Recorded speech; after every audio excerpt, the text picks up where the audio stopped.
L'impôt en France ou l'ersatz de liberté d'un contribuable rançonné. Extrait de La Revue hebdomadaire paru en 1895. S'interrogeant en 1895 dans La Revue hebdomadaire sur l'impôt en France, l'essayiste et journaliste Maurice Talmer, membre de la Société des gens de lettres et prêtant sa plume à de nombreux quotidiens et revues du temps après avoir débuté comme rédacteur au Peuple, s'insurge contre la vie surveillée, timbrée, visée, poinçonnée sur toutes ses faces, dans tous ses coins, décorée du nom de liberté. Si malgré les entraves, le contribuable parvient à s'enrichir, il ne dispose pas de son argent, n'a pas le droit de le laisser à qui bon lui semble, et ses enfants eux-mêmes ne peuvent pas le recueillir sans en abandonner quelque chose au fisc. Quelqu'un a-t-il pensé à regarder par le menu la vie que lui font nos impôts sous notre régime de liberté, s'interroge Maurice Talmer. Prenons le français le moins imposé, celui de la campagne, et voyons son existence.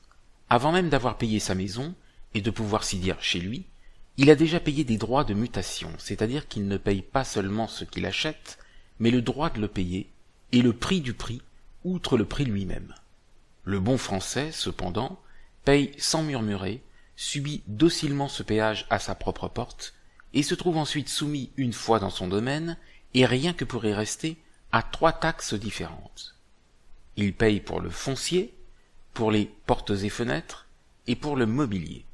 En dehors même de la vie proprement dite, et avant que je commence à vivre, 4 défenses me sont faites sous peine des plus dures sanctions.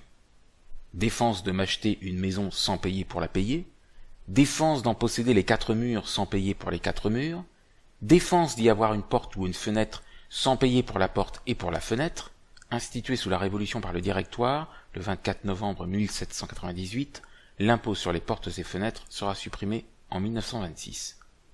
Défense d'y avoir une chaise ou une commode, sans payer pour la chaise et la commode.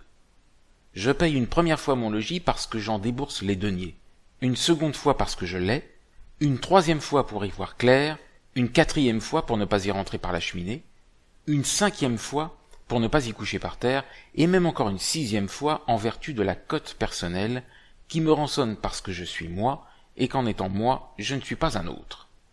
Ai-je donc au moins la permission de coucher dehors? Je ne l'ai pas, et on me condamne comme vagabond si je n'ai pas de logis du tout.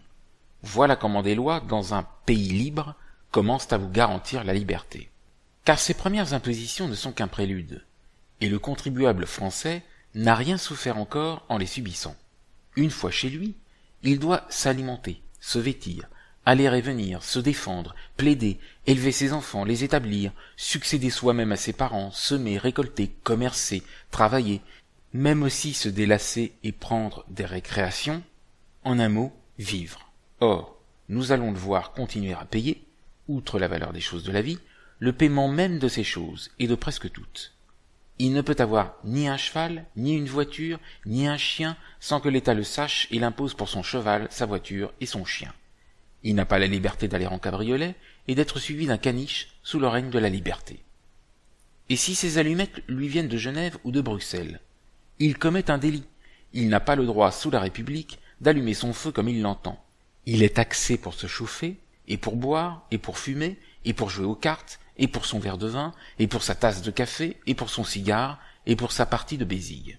Interdiction de tenir boutique, de louer chez lui en meublé, de distiller, de transporter un panier de cognac de sa cave dans son cellier, si la cave et le cellier ne sont pas du même côté du chemin. Et il n'est ainsi libre de rien, en rien, pour rien, ni de faire le commerce qu'il veut, même le plus modeste et le plus inoffensif, ni de s'habiller à sa guise avec le tissu qui lui plaît, ni de chasser à sa fantaisie sur ses propres terres, de tuer son propre gibier, de pêcher son propre poisson. Et si, malgré toutes ces entraves, il arrive à être riche? Il ne dispose pas de son argent, n'a pas le droit de le laisser à qui bon lui semble, et ses enfants eux-mêmes ne peuvent pas le recueillir sans en abandonner quelque chose au fisc. Le gendarme, le percepteur, l'huissier, la contrainte ou le procès-verbal sont là à chacun de ses pas. Il ne solde même pas la facture d'un fournisseur sans être tenu d'y apposer le timbre prescrit. Il ne lui est permis de payer ses dettes qu'en payant pour les payer. Et nous ne considérons toujours que l'imposé de la campagne, c'est-à-dire le moins frappé. Si nous passions aux villes, et surtout aux grandes villes, la nomenclature des objets et des actes qu'atteint l'impôt ne finirait pas. On en dresserait presque un dictionnaire. Là, c'est à peu près tout ce qui se vend et se consomme, depuis ce qu'il faut pour les bêtes jusqu'à ce qu'il faut pour les gens, dont on n'use qu'avec l'assentiment du douanier, de l'employé de l'octroi ou du buraliste. C'est l'avis surveillé, timbré, visé, poinçonné, sur toutes ses faces, dans tous ses coins, et nous souffrons tout cela, nous le tolérons, nous l'acceptons sans nous plaindre, nous allons même jusqu'à admettre qu'on le décore du nom de liberté. Nous ressemblons, en fait d'impôt, à ces soldats d'autrefois qui supportaient sans révolte les costumes et les équipements les plus torturants et les plus lourds, et couchaient toute leur vie avec leurs bottes ou dans leurs chemises de fer, sans songer à le trouver extravagant. Si patients que nous soyons, on pourrait cependant essayer de nous soulager, mais on s'ingénie au contraire à nous écraser de plus en plus. On nous remet tous les ans quelques kilos sur les épaules, et quelques liens aux chevilles et aux poignets.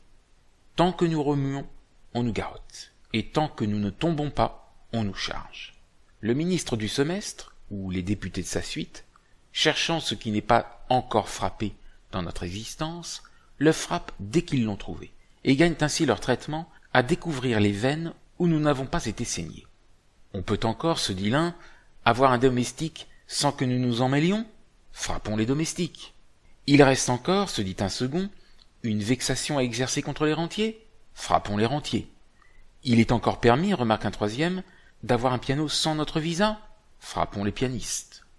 On laisse encore aux gens, imagine un quatrième, le droit de monter à bicyclette sans rien leur prendre? Frappons les bicyclistes. Il y a, réfléchit un cinquième, des personnes qui descendent d'un grand général, d'un grand savant, d'un grand poète, d'un bon français, et l'on n'a pas encore pensé à les empêcher d'être les petits-fils de leur grand-père. Frappons les titres de noblesse. D'autres, avise un sixième, peuvent ne pas se marier sans nous en rendre compte, et l'on est encore libre d'être célibataire? Frappons le célibat. Et ministres, députés, sénateurs, rivalisent à qui inventera de nouveaux moyens de nous achever, comme les animaux dans la fable du lion gâteux. L'un propose un impôt bête, un autre un impôt méchant, un autre un impôt facétieux, celui-ci un impôt perfide, et celui-là l'impôt de l'âne. Nous sommes imposés par une ménagerie. Et si encore, à cette tyrannie de chaque minute, à ce despotisme tracassant que nous retrouvons sans cesse entre l'existence et nous, il y avait des compensations.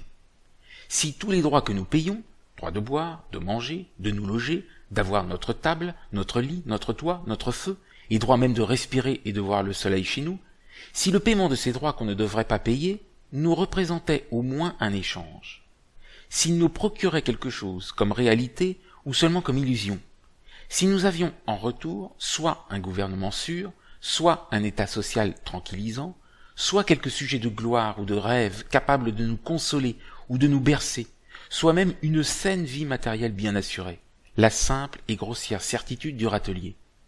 Mais nous n'avons rien de tout cela, ni le brillant, ni le solide, ni l'illusoire, ni le réel. Nous sommes le peuple à qui on demande le plus pour le servir le plus mal. Nous souffrons pour qu'on nous vole, nous payons pour qu'on se moque de nous, et nous devons encore, par-dessus ce mauvais marché, avoir l'air de nous croire libres, et nous dire en république, tout en n'ayant plus aucune des libertés courantes et naturelles de la vie.